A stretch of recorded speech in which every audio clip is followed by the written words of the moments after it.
Short stories from I Never Heard My Father Sing, Tales from Mid-Century Life in the Texas Hill Country by Gus Henry Jacob.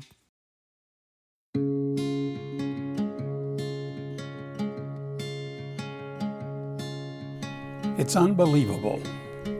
During World War II, there were over 500 stockades in the United States holding 500,000 German, Italian, and Japanese prisoners of war. One of those stockades, Camp Hood, now it's called Fort Hood.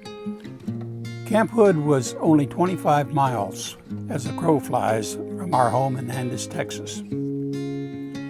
Now, one day we got word that 2 German prisoners had escaped and were probably making their way to Mexico.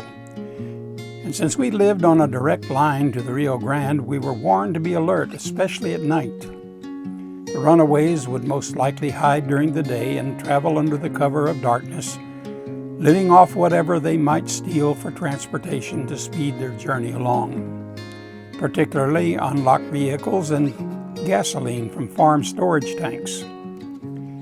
An automobile might be faster, but 2 farmhands on a tractor driving south on a country road wouldn't raise an eyebrow.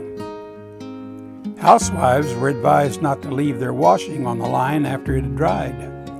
If the 2 escapees could obtain new clothes for their prison uniforms, they might even risk hitchhiking, since they both spoke English. Farmhouse wives were understandably fearful. During the day, they would be alone with the children while husbands tended crops or were otherwise absent.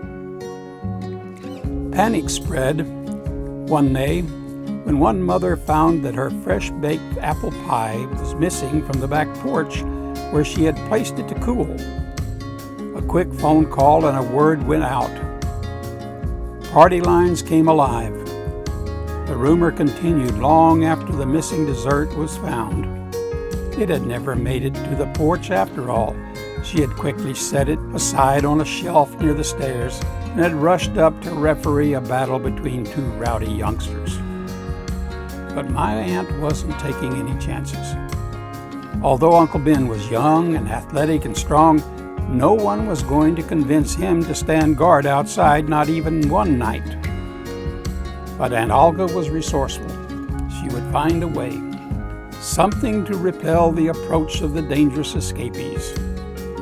By nightfall, a 6-foot, straw-stuffed Scarecrow with a broomstick in his hand boldly guarded the front lawn of the Ben Jacob estate. The fugitives were eventually apprehended in the Cedar Breaks near Austin. They had traveled 70 miles in 8 days. However, Sergeant Scarecrow remained at his post until the good news was verified in the Austin newspapers. The faithful Sergeant Scarecrow was then discharged, undressed, unstuffed, and finally Uncle Ben could reclaim his floppy hat, red plaid shirt, and a favorite pair of overalls.